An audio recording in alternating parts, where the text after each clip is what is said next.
नन्दन स्रष्टा क्षितीश पापनाशनः शङ्खबृन्नन्दकी चक्री शार्ङ्गधन्वा गदाधरः तथाङ्गपाणिरक्षोभ्यः सर्वप्रहरणायुधः सर्वप्रहरणायुधवोन्नमयति वनमाली गरीशाङ्गी शङ्खी चक्री च नन्दकी श्रीमान्नारायणो विष्णुर्वासुदेवोऽभिरक्षतु वनमाली गरीशाङ्गी शङ्खी चक्री च नन्दकी श्रीमान्नारायणो विष्णुर्वासुदेवोऽभिरक्षतु वनमाली गरीशाङ्गी शङ्खी चक्री च नन्दकी श्रीमान्नारायणो विष्णुर्वासुदेवोऽभिरक्षतु इतीदम् कीर्तनीयस्य केशवस्य महात्मनः नाम्नाम् सहस्रम् दिव्यानामशेषेण प्रकीर्तितम् य इदम् शृणुयान् नित्यम् यश्चापि परिकीर्तयेत् नाशुभम् प्राप्नुयात् किञ्चित् सोमुत्रेह च मानवः वेदान्तको ब्राह्मणस्य क्षत्रियो विजयी भवेत् वैश्यो धनसमृद्धः स्यात् क्षुद्रः सुखमवाप्नुयात् धर्मार्थी प्राप्नुयात् धर्ममर्थार्थी चार्थमाप्नुयात् कामानवाप्नुयात् कामी प्रजार्थी चाप्नुयात् प्रजाम् भक्तिमान् यः सदोत्थाय शुचिस्तद्गतमानसः सहस्रम् वासुदेवस्य नाम्नामेतत् प्रकीर्तयेत् यश प्राप्नोति विपुलम् याति प्राधान्यमेव च अचलाम् श्रियमाप्नोति श्रेयः प्राप्नोत्यनुत्तमम् न भयम् क्वचिदाप्नोति वीर्यम् तेजश्च विन्दति भवत्यरोगोद्युतिमान् बलरूपगुणान्वितः रोगार्तो मुच्यते रोगात् बद्धो मुच्येत बन्धनात् भयान्मुच्येत भीतस्तु मुच्येतापन्न आपदः दुर्गाण्यतितरत्याशु पुरुषः पुरुषोत्तमम् सुवन्नाम सहस्रेण नित्यम् भक्तिसमन्वितः वासुदेवाश्रयो मर्त्यो वासुदेवपरायणः सर्वपापविशुद्धात्मा याति ब्रह्म सनातनम् न वासुदेव भक्तानामशुभम् विद्यते क्वचित् जन्म मृत्युजरा व्याधि भयम् नैवोपजायते इमम् स्तवमधीयानः श्रद्धा भक्तिसमन्वितः युज्येतात्मसुखक्षान्तिः श्रीधृति स्मृतिकीर्तिभिः न क्रोधो न च मात्सर्यम् न लोभो न शुभामतिः भवन्ति कृतपुण्यानाम् भक्तानाम् पुरुषोत्तमे द्यौः स चन्द्रार्कनक्षत्राखम् दिशो भूर्महो दधिः वासुदेवस्य वीर्येण विधृतानि महात्मनः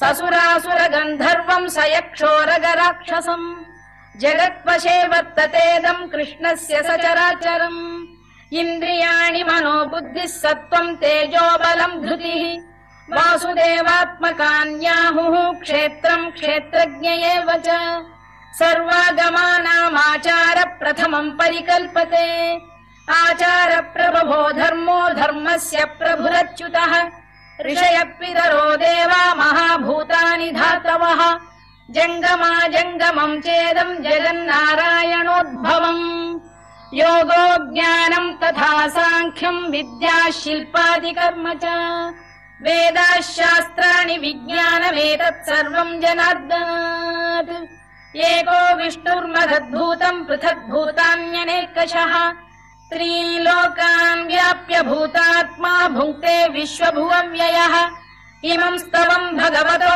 विष्णोर्व्यासेन कीर्तितम् पठेद्य इच्छेत् पुरुषः श्रेयत् प्राप्तुम् सुखानि च विश्वेश्वरमजम् देवम् जगतः प्रभुमव्ययम् भजन्ति ये पुष्कराक्षम् न ते यान्ति पराभवम् न ते यान्ति पराभवम् ओन्नमयति अर्जुनोवाच पद्मपत्रविशालाक्ष पद्मनाभसुरोत्तम भक्तानामनुरक्तानाम् त्राता भव जनार्दन श्रीभगवानुवाच यो माम् नाम सहस्रेण स्तोतुमिच्छति पाण्डव सोऽहमेकेन श्लोकेन स्तुत एव न संशयः स्तुत एव न संशयोन्नमयति व्यास उवाच वासनाद्वासुदेवस्य वासितम् भुवनत्रयम् सर्वभूतनिवासोऽसि वासुदेव नमोऽस्तु ते वासुदेव नमोऽस्तु ॐ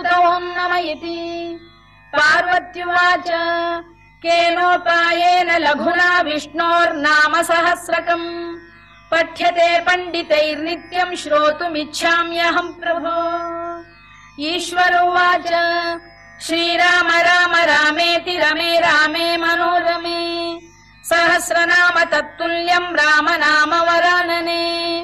श्रीराम राम रामेति रमे रामे मनोरमे सहस्रनाम तत्तुल्यम् राम नाम वरानने। श्रीराम राम रामेति रमे रामे मनोरमे सहस्रनाम तत्तुल्यम् राम नाम वरानने। राम नाम वरानन ॐ नम इति।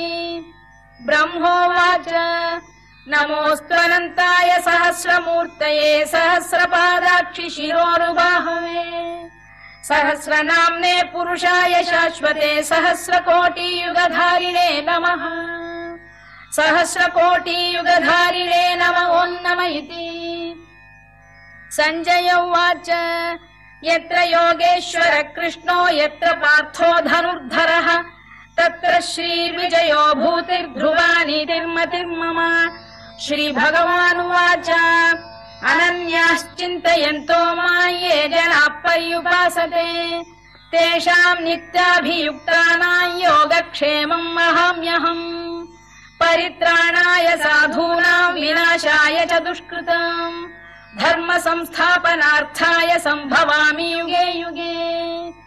आर्ता विषण्णाः शिथिलाश्च भीता घोरेषु च व्याधिषु वर्तमानाः संकीर्त्य नारायण शब्दमात्रम् विमुक्त दुःखाः सुखिनो भवन्तु। कायेन वाचा मनसेन्द्रियैर्वा बुद्ध्यात्मना वा प्रकृते स्वभावात् करोमि यद्यत् सकलम् परस्मै नारायणायेति समर्पयामि।